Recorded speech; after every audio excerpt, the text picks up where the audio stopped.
ஓம் முருகா, வெற்றிவேல் முருகா. வேலுண்டு வினையில்லை, மயிலுண்டு பயமில்லை.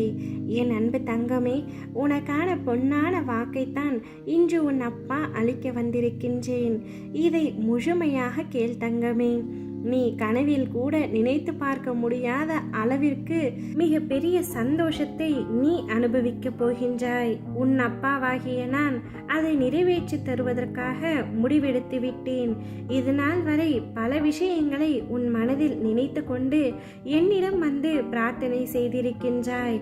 அப்பா, இந்த விஷயத்தை எப்படியாவது முடித்து கொடுத்து விடுங்கள், இந்த ஆசையை எப்படியாவது நிறைவேற்றி விடுங்கள், இந்த நபருடன் எப்படியாவது என்னை சேர்த்து வைத்து விடுங்கள் என்று பலமுறை நீ என்னிடம் வெவ்வேறு விஷயத்திற்காக மன்றாடியிருக்கின்றாய்.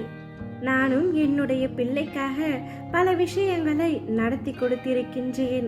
நீயும் எனக்கு அதற்காக நன்றி சொல்லி மகிழ்ந்திருக்கின்றாய் அல்லவா? ஆனால் இன்றோ நீ சற்றும் நினைத்து கூட பார்க்காத அளவிற்கு மிக பெரிய ஒரு விஷயம் உன்னுடைய வாழ்க்கையில் அரங்கேற உள்ளது. உனது கடந்த காலத்தை விட உனது எதிர்காலம் மிகவும் சிறப்பாக உள்ளது. எனவே தான் அப்பா நான் பலமுறை உன்னிடம் கூறுகின்றேன், கடந்த காலத்தை பற்றி நினைக்காதே, கடந்த காலத்தை மறந்துவிடு என்று. இப்பொழுது இன்று இருக்கும் சூழ்நிலையை பார்த்து கலங்கி நிற்கின்ற நீ வெகு விரைவில் மலர்களைப் போல பூத்து குலுங்க போகின்றாய், சந்தோஷமாக இருக்க போகின்றாய். ஒரு இடத்தில் நீ நிராகரிக்கப்படுகிறாய் என்றால் அவ்விடத்தில் இருந்து முதலில் வந்துவிடு. கஷ்டங்களும் நிரந்தரமில்லை, உன்னை கஷ்டப்படுத்தியவர்களும் நிரந்தரமில்லை.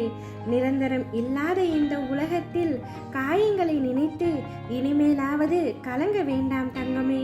எதுவும் கடந்து போகும் என்று உலக நியதியை முதலில் புரிந்து கொள். உன்னை விழ வைக்க அகிலமே முயன்றாலும் நீ அஞ்சாதே.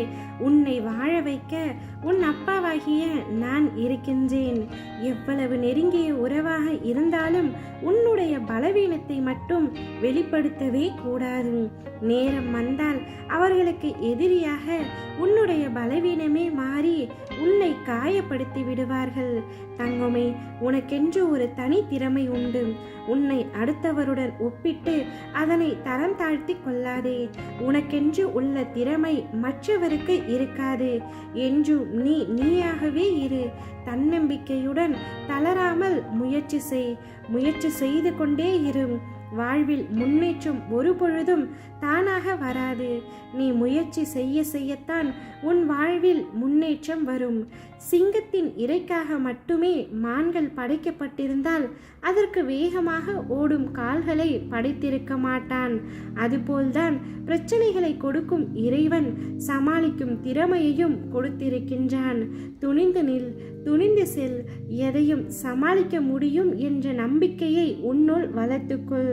தேன் ஊற்றி சமைத்தாலும் பாகற்காய் கசப்புதான். சிலர் தேன் போல பேசினாலும் அவர்களின் எண்ணங்கள் கசப்பாகத்தான் இருக்கும். எனவே மற்றவர்களின் வார்த்தைக்கு செவி சாய்க்காதே. மற்றவர்களுக்காக ஏங்காதே. கிடைக்காத அன்பை எதிர்பார்க்காதே. தேவையற்றதை நீ நினைவில் தேக்கி வைத்தால் மனதில் உனக்கு பாரம் கூடும். அவ்வப்பொழுது ஆராய்ந்து அதனை அழித்துவிடு தங்கமே. அப்பொழுதுதான் நிம்மதி கூடும். எனவே தேவையில்லாததை யோசிக்காமல் தேவையுள்ள உன்னுடைய வாழ்க்கையை மட்டும் யோசி. வாழ்க்கை என்பது வாழ்வதற்காகத்தான் தவிர மற்றவரின் அன்பிற்காக ஏங்குவதும் மற்றவர்களுக்காக அழுவதும் அல்ல. நீ கடந்த காலங்களையும் நிகழ்காலத்தையும் நினைத்து வருத்தம் கொள்ளாதே. உன்னுடைய எதிர்காலம் மிக சிறப்பாக இருக்கின்றது. அதுதான் உனக்கென உன் அப்பா விதிக்கப்பட்ட விதி. அதை யாராலும் மாற்ற முடியாது. உனக்காக சந்தோஷத்தை அள்ளி அள்ளி தரப்போகின்றேன். பெற்றுக்கொள்ள தயாராக இரு என் கண்மணியே. ஓ முருகா, வெற்றிவேல் முருகா.